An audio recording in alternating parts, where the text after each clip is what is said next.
Today's demonstration comes from a chat I had with a reader at the Peterborough BRM show, and they said, what I'd really like you to do, Phil, is I'd like to show us how you weather a wagon. Now, we're always looking for content for the DVD, always looking for ideas, so if you've got anything you'd like to see us cover, then drop us an email or come and see us at one of the shows, and we're always happy to have a chat with you, and perhaps we can do the demo that you've been looking for. I've got a lovely, filthy Oxford rail wagon here, and I'm quite pleased with this. It really is nice and mucky. It's a coal wagon, and therefore it should be dirty. To me, unweathered wagons just look unnatural on a layout. This is how it comes straight out of the box, and as you can see, it's bright, it's shiny, it's very pretty, but it's great for collectors. But for modelers, I like to think that we're a bit more sophisticated, and we'll be looking for something a bit muckier. But I know the idea of taking this nice shiny wagon out of its box and turning it into something like that is quite scary. So let me try and demonstrate this. I'm not going to use an airbrush, I'm going to use purely hand tools, and hopefully I'll quickly run through some basic techniques. Now you can use as many or as little of these as you like. Everybody develops their own techniques, but I'll run you through some of the basics that should just get you going. The first stage is that all this lovely lettering on the side of the wagon, when the wind and the rain get at it, and bearing in mind this is a Scottish wagon, so there's going to be a lot of wind and rain, what will happen is the lettering will wear. Now how much it wears is dependent on how much, whether it's out in the wind, the rain, where it's stored, where the wagon's sat. Look at photos and you'll get a feel for it.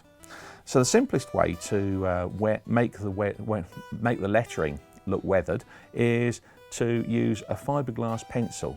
Now this is the same thing you would actually use for cleaning the wheels on wagons and cleaning the wheels on locomotives especially, but I'm going to use it on the wagon lettering, and as you can see I'm just going to scrub it over the surface, and gradually this will wear away the lettering, and you can see, look, it's just disappearing there. You can see that's now looking a lot more worn, and do that on the other side. It's taking the sheen off the red paint. The red paint is looking worn, it's looking tired. This will work on all sorts of buildings and other models as well. Just gives you a little bit of texture on the surface as well. This is one of these techniques as well, I should say, that works well in all scales. How much you need to do is entirely down to how dirty you want your wagon to be. But there you are, a few seconds, and already the wagon is now looking a bit more tired, and the lettering is definitely fading. You can actually use this for taking numbers off wagons and locomotives, although how well they're affixed to the model does vary an awful lot between the manufacturers. So just be a little bit cautious, and bear in mind that if you do this, you will obviously affect all the paint around it. So you might just want to bear that in mind. There are other ways of doing this. Here, I want the paint to be affected, so that's looking good. And the next stage is I want to get some dirt into all the nooks and crannies of the wagon, because if you look at your car when you've not washed it for a while, all the edges, they're filthy, and the dirt really, I want to get the dirt in all the places that are a real pain to clean it out of afterwards. Now you can use a thinned enamel paint for this, that will certainly work, a thinned acrylic. I'm using this stuff which I get from Games Workshop, which is a shading ink, and it's slightly translucent, but more importantly it's really, really good, because these guys, the Games Workshop guys, use it for emphasising shadows and creases on the armour and stuff such like of figures. All you do, pick up some on your brush, paint it onto the wagon, and it will pretty much do all the work for you. It will gather in nooks and crannies and around all around the ironwork. I just slap it all over the place. I don't care. Basically what I'm doing is I'm just adding some brown dirt. And the one thing you do know about railways, even in pre-grouping times when they did tend to look after things better, is generally everything ends up brown. If you don't clean it, it ends up mucky brown. And there we have it, a little bit of mucky brown. Now this looks quite severe at the moment. I can assure you that it will actually dry quite a bit lighter, and it won't look nearly as strong a brown on that one. But just a little brush downwards, because rain falls down and washes the dirt down the wagon, and then leave that, go away, have a cup of tea, leave that. Ideally, if I'm honest, I leave it overnight just to make sure it's dried on properly. And you get little patches where it's pulled, and it does the job rather nicely. We've gone away, we've had a cup of tea, and the ink has dried. And as you can see, it's just left a bit of dirt. You can really go to town on this. You can have more than one application of the ink will certainly make it look really, really mucky. But that's enough. Just tone the wagon down. I don't like to go for things that are too decrepit.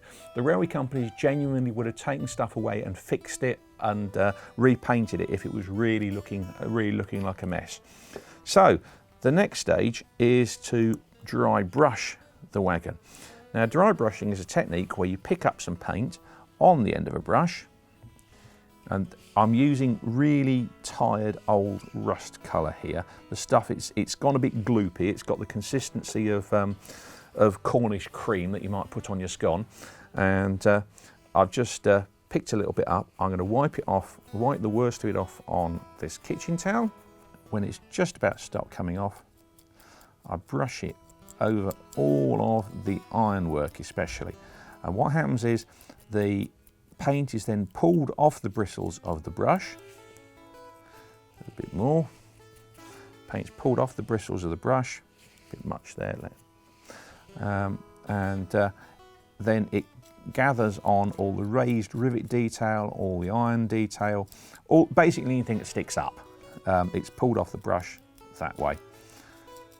And there we go, look at that. And that alone is enough weathering for a lot of people. All we've done is just highlighted the rivet detail so it looks less like a model, more like the real thing.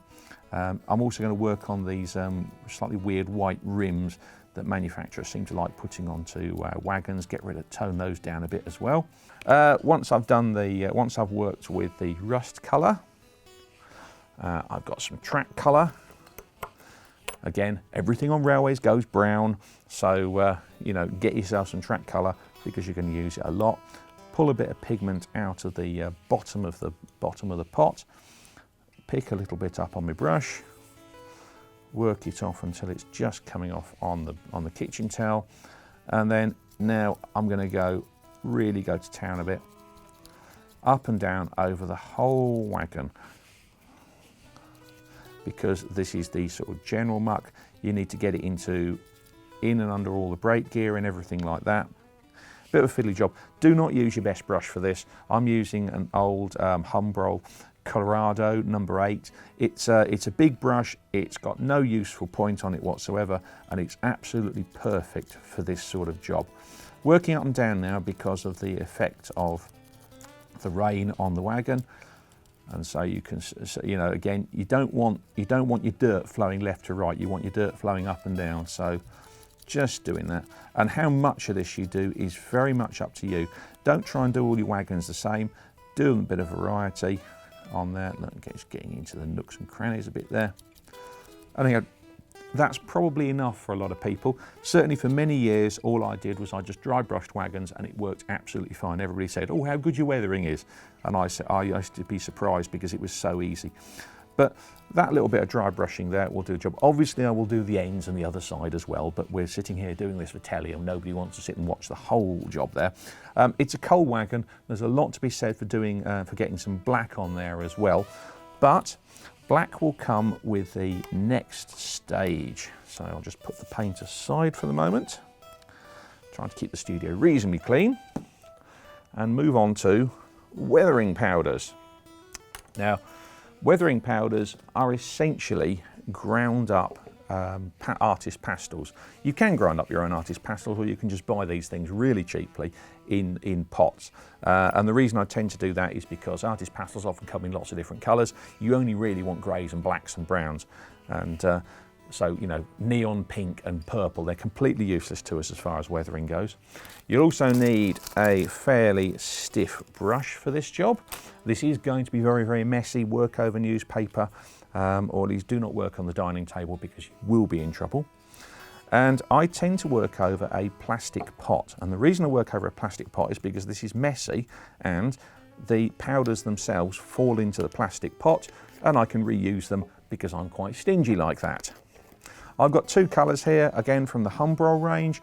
I've got their Dark Earth, which I'll just brush onto the bottom of the wagon, picking some up from the pot as well. Tend to work on that on the lower areas of the wagon. Lovely bit of texture there. People say, do you seal them afterwards? No. If you work over the paint that's just gone on like I'm doing here, it definitely is going to stick. But if I'm honest, unless you really handle your rolling stock a lot, then you're not going to have a problem with the weathering powders falling off. And if you do, the first place they'll fall off from are the very places on the real wagon where they would have got, they would have actually fallen off anyway or been worn off. Now, little trick you can do, weathering powders are dry, but just lick your finger and drag downwards and you can actually make them smear as well.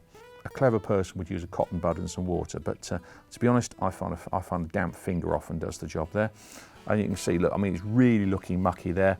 I'm going to go into it with some black. This is a coal wagon after all.